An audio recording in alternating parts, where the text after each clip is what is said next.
Welcome back to RGR Football. This is going to be a fun one because I don't know if you guys have seen Nate Tice before, but you should be listening to him over on the show for The Athletic that I listen to. I hope you are too. Nate, thanks for joining us. How you doing? Doing great. Thanks for having me. Yeah, it was fun reviewing everything. I'm all over the place. Even I was just like, oh, what was that? What was the podcast called? The Athletic Football Show. It's like the most, it's like, I'm like, just like, okay, it just says, yeah, that's literally what it is. It's the Athletic Football Show. What's it called? No, that's what it's called. Yeah, the Athletic Football Show. Somebody got really creative. I like the way that it rolls off because even I don't forget that. That's a plus. All about efficiency now. That's why like all the logos are just lowercase. Like it's just all one letter lowercase. It's all about efficiency now. And you're soon going to have all your bunch of reviews right over at Bleacher Report as well for this draft class. Yep. So we just put our first big board, top 100. We are all kind of divvying it up. So I'm focused on offensive skill positions. So quarterbacks, receivers, tight ends and running backs kind of been my main focus. We just have the big board up, but next couple of weeks we'll do a little bit more reports and lists and just kind of like all the listicles that everybody likes over the next couple of weeks. But yeah, you can check it out on Bleacher Report with a couple other guys. It's been a lot of fun so far. I'll probably reference them a couple times throughout the show. I'm really interested in really not just the process and the prospects, but just real quickly for those who aren't that familiar with you. Experience in front office. I remember you called it grunt work, right? I get that. But just like kind of fill everybody in if you would. Yeah. So I was a scouting assistant for a year and a half, 2 years with the Atlanta Falcons. So 2 seasons, that's a better way to put it. And also did a lot of pro scouting work for them. And on that side of it, it was just kind of, you had to wear a lot of different hats. That's really the best way to put it. It's like one day you're helping out with the equipment guys. One day you have to scout and actually write up reports. Next day you just have to break down film and just divvy up, 8 games where it's just like over 8 games. It's just like, okay, find all the times he had a TFL or he affected the play. We called them POA tapes, which is, I think that's just common slang, kind of what I've heard from other teams that kind of have the same role. And POA is just point of attack, which is like, so just think about any time a person's in part, like, good or bad. So, in those types of roles, you got to watch a lot of film, but you also had to just kind of do a little bit of everything. And then after that, I went into coaching where I got the opportunity to coach for the Oakland Raiders, and I was quality control coach there, worked with the quarterbacks there. And also did personnel director at the AAF, Atlanta Legends. So I've kind of, as I talk about wearing different hats, I've worn different hats, literally in the football world. Now I'm podcasting. So yeah, just about everything. Yeah, you're not lying when you're saying you're all over the place. You're really all over the place. The last few years. Life nomad. I mean, all over the country. Yeah, this is really cool for me. You're one of my favorite follows on Twitter. And, now that we're all in the draft cycle, I'm going to take away quarterback because I know you worked with quarterbacks. What's your favorite skill position on the offense, even, offensive line to really scout when it gets down into it? Yeah. I would say the position, and I don't want to just sound like, oh, this is the football nerd's answer, but like when you find a good offensive lineman when you're not expecting it, that's a lot of fun. I would say that's one of the greater joys of scouting. You can say that for like any position though. It's like, especially because we all watch the top guys, like everybody watches the top guys. So of course that's fun, but it's a grind when you have to watch, 110 play Pac-12 game for some guard that like is tripping over himself. And like they're just lining up, running the same concept over and over. It's just brutal to watch. And they're like a 2-10 team like that. And then, but also you watch those teams and you find some guy that's like at Arkansas State. Like I got fired up the other day. I was watching Jonathan Adams from Arkansas State. And it's just this big receiver. And like, I probably wouldn't take him till the 4th round or something like that. But it was fun. Like I found a guy that like just shone out of nowhere where I hadn't really read much about him because I just don't watch much college. But really, I would say the position, if I had to pick an answer, would be offensive line. That like when you do find some guys, but like receiver can be kind of a grind to watch because sometimes you're only watching targets and the times he blocks. Other times he's just hand fighting, or just kind of faking a guy. Quarterback, of course, is fun, but like a good running back can be a lot of fun, especially like a 3-down one. When you see some guy that has some vision that you're not expecting, you're like, oh, and you can realistically get this guy in like the 4th or 5th round. That could be a lot of fun. But yeah, so I know I kind of just answered every position, but like, gun to head, I would say offensive line, but really running back is probably up there too. Yeah, I definitely feel you on that one. I was doing a little bit of I was watching Danny Brown out of North Carolina, and then I got to see all of, Michael Carter, Javonte Williams, like Sam Howell for next year. Like, it was just a whole cluster of the really awesome guys to watch. Yep. And just an exciting offense too. Like they just go at it and they're vertical and they're running counter and RPOs. And I know Diami Brown has been one of my favorite watches. I would think of this whole offseason.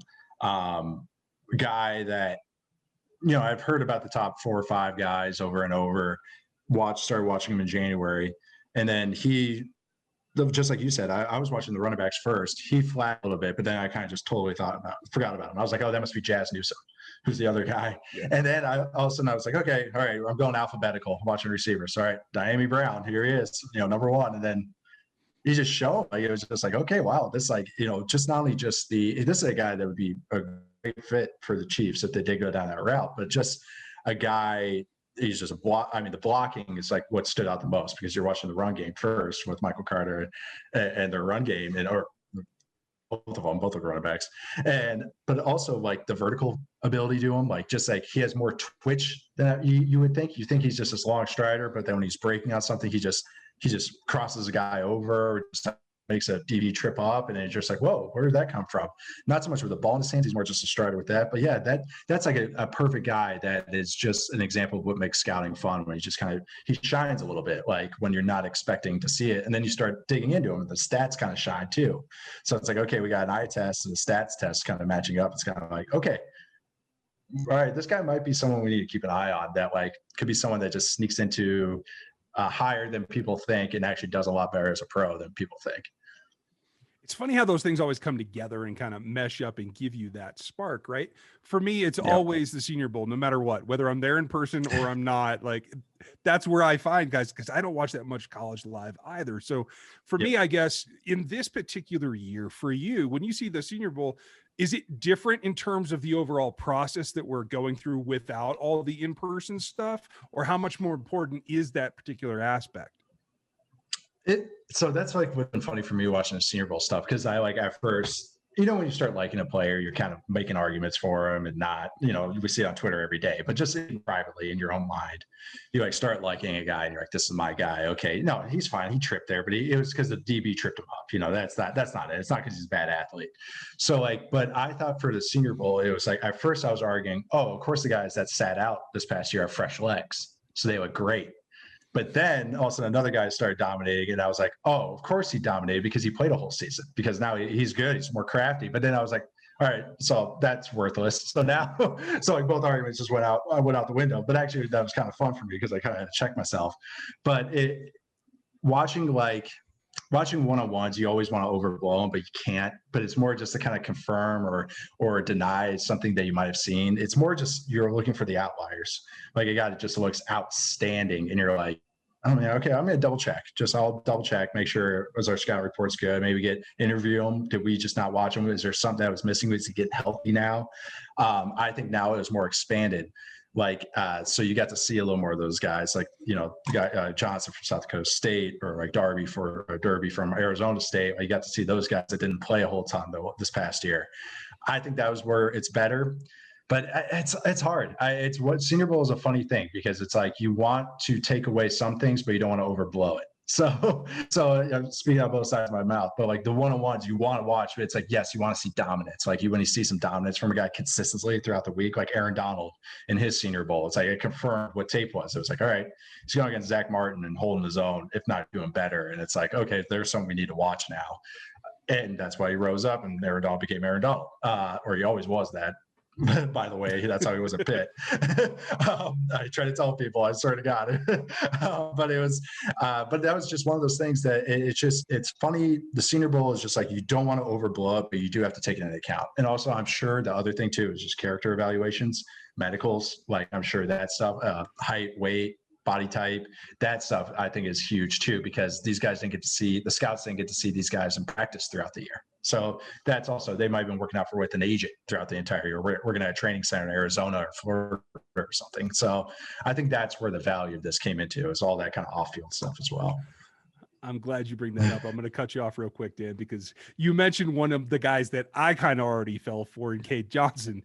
What's your take on him? The competition thing obviously is a thing, but where do you see him? Yeah, here, I'll just even pull my report on him. So yeah, so yeah, okay. What I really liked with him, it was just like at first, my first exposure to him was watching Trey Lance and watching last year's film. And I watched the North Dakota State, South Dakota State game. So I actually that was my first exposure to him. So he was always kind of like, okay, not like, oh, I was first on him, but I'm just saying, like, I was like, okay. So I had a thought about him, had never thought about him again for 1 second until I stumbled upon Senior Bowl one-on-one tape. And so I was watching him get into that. And then I found some more film stuff. I love, he's just kind of like a natural route runner in the sense that he's good getting out breaks. Like just has that natural body control. I say that natural, it's almost my compliment for saying that he's not extremely explosive because he's natural. It's like saying a running back has natural patience because he's slow. He has natural patience. Like same. He's a natural route runner. Like he has natural feel on route. But it's true though. Like he is the maxed out in that sense. I think that's the best way to look at him. He's a guy you take in the middle routes because he's maxed out. He's going to be that number 3, but not like your number 3 weapon, if that makes sense. You have to have a tight end. He's a role player for you that, gets the job done. Gets 50, 60, 70 targets, gets those first downs, kind of gets ugly first downs, the 3rd and 4s where he gains 5 yards. That's kind of, I don't even have a pro comparison for him. I gave him a late 3rd round grade, but yeah, I'd love to hear any pro comparisons because I've been struggling with that. Also, another thing that I actually liked him, he did return early in his career, so he kind of just has that natural vision. Like he's just kind of a ball player at the receiver position, which you don't really get. But those guys kind of stick in the league. Those are the guys that go pick 90 and play in the league for 12 years. Tell me I'm crazy. Tell me I'm crazy. I wrote down Willie Snead. Yeah, that's a great example. That's exactly what he is. Willie Snead. Even with the hair too, right? Right. But no, you can see him wearing 83 and playing for 12 years, never catching more than 600 yards. And he is consistent. You never, Paul Chris had a great line about one of our receivers. He said, I never draw a play up for him, but I don't mind when the ball goes to him. And and he was talking about one of my good friends, so it's kind of funny. But that's what that guy was on our team, our Wisconsin team, he was our number 3 receiver, but he wasn't our number 3 weapon. He was probably number 4 or 5 on that team. So I think that's what this guy's type of role. He'll play some special teams because he's tough. He's willing to get physical. Like he's not big, but he's going to willing to get physical so he can play some special teams if you need him early on to get dirty. But I think he's just one of those guys that's going to stick around. You see these guys in it's the other 3 teams in the league. The other guy that's like this is Tylen Wallace from Oklahoma State, where he's going to probably play for years and years and years. I likened him to Cooper Kupp, and I said that like the other 3 teams in the league in his division are going to hate him. Like they're teams that he plays for 6 games a year, they're just going to hate him because he's going to get 12 first downs against them. Get that those sneaky touchdowns on a sprint out. Nothing exciting or explosive, but just that annoying like death by a million cuts. Right, that's what he's going to be in the NFL. Yeah, I got the exact same feeling watching Tylen Wallace. Like I think he lost a little bit of a step from his injury. Like it looked like he did a little bit of that. But he continuously churns out plays, even though he's not doing anything at a hugely advanced level outside of the catch point stuff. Like he's incredible at the catch point. So there's always that. But let's kind of turn a little bit away from the wide receivers and go to a guy who came out in the Senior Bowl. You guys were just talking about the Senior Bowl. Quinn Miners. I can't get this guy out of my head. Like I think personally that he'd be a perfect fit for the Chiefs' interior offensive line. I think they kind of need some more nastiness up there myself, but it's difficult for us to even get his type of film. But when he came out into the Senior Bowl and he's dominating like Division I edge rushers and everybody out there, did you happen to see him? Like what went through your mind when you watched him, even if you got a little bit of his senior tape?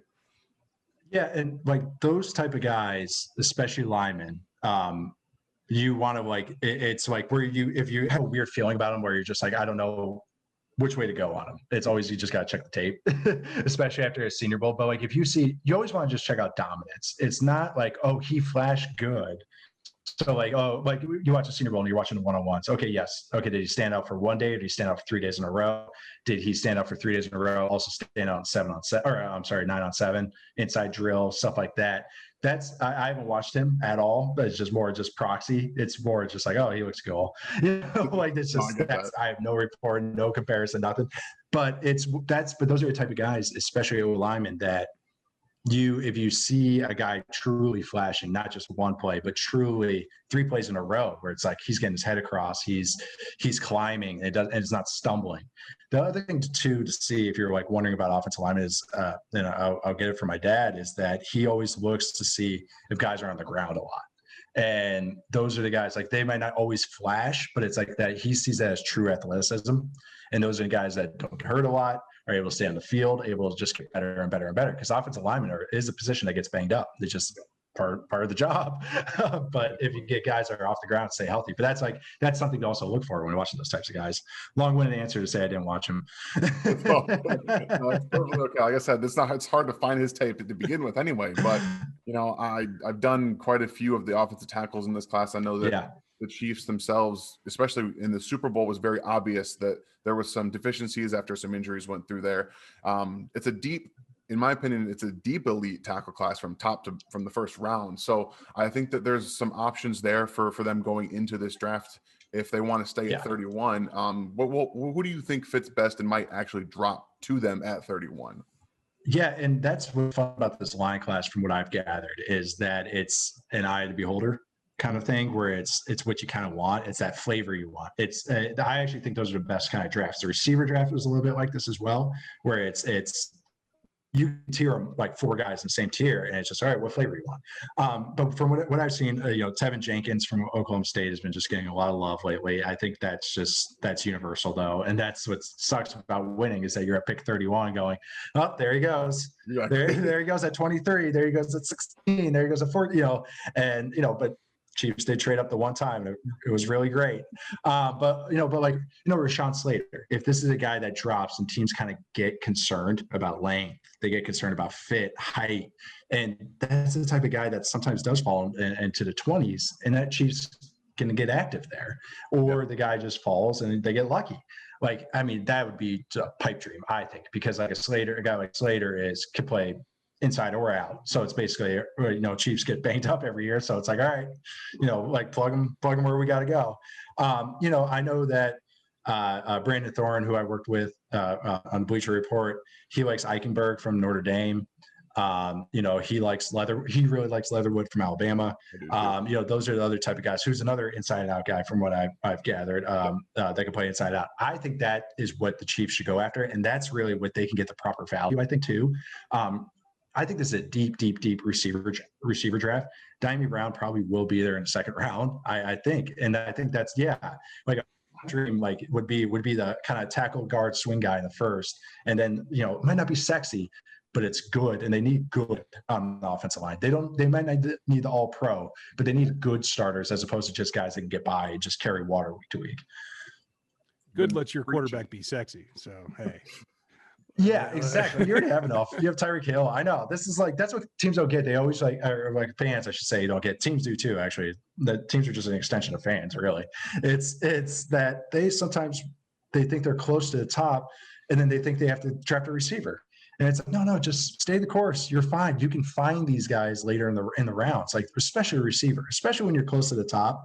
It's like the Chiefs are going to be contenders for years and years and years now. They have the number 15 back there. It's like they're always going to be that valid to win 10 games.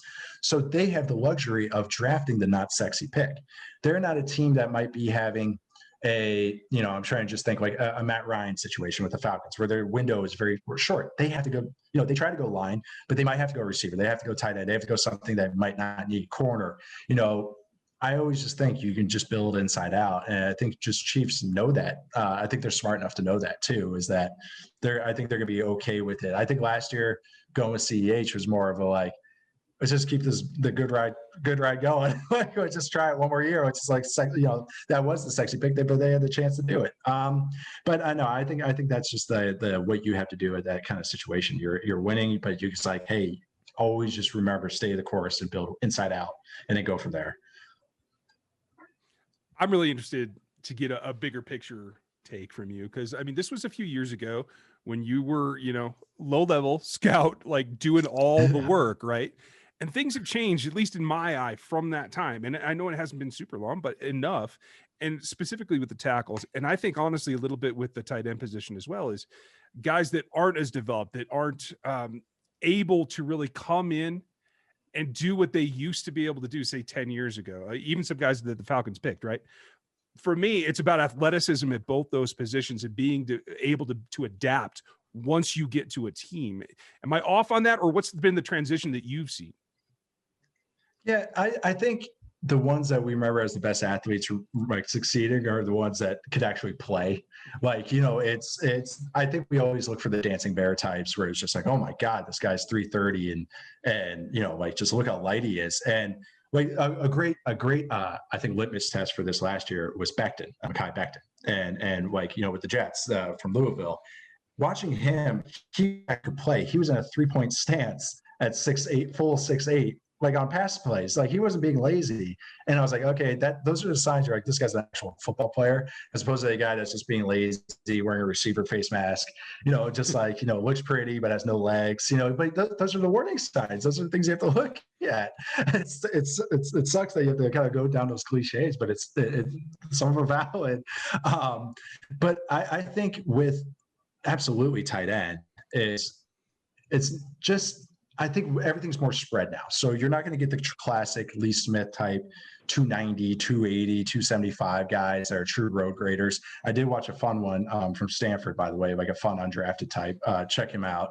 I'm blanking on his name right now, but he has a great like wide tight end name. He was a D lineman's son. I'll think of it in a minute.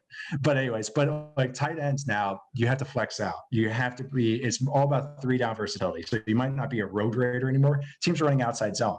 It's more about shield blocking now. Chiefs, where they run with Kelsey, they run split zone. Hey, let him get an angle on the guys and just chop them down. Okay, let's not have him block head up. That's not what he's going to do. That's not what he's going to win on. Put him in motion. Let him work his athleticism. Work him outside.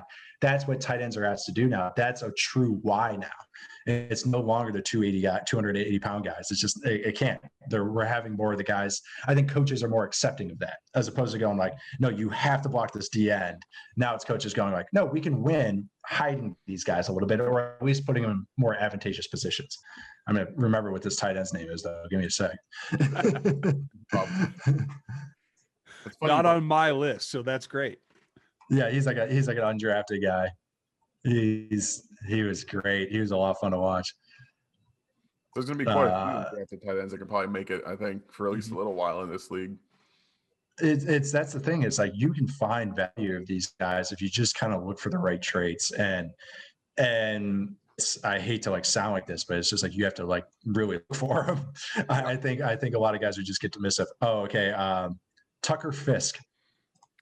That was his name, Tucker Fisk. Yeah, number 88. But yeah, he's literally, if you've ever watched Lee Smith play, he's like basically Lee Smith Jr. It's hilarious. Well, now I got to go find more film. So, folks, make sure you listen to Nate over on The Football Show with The Athletic. And those reports are going to come out on Bleacher Report. Thanks for all the time tonight, Nate. Appreciate it so much. Thank you for having me, guys. This was fun.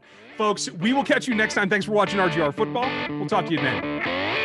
Thanks for watching this video from the team at RGR Football. Click these videos to see more and subscribe to RGR Football.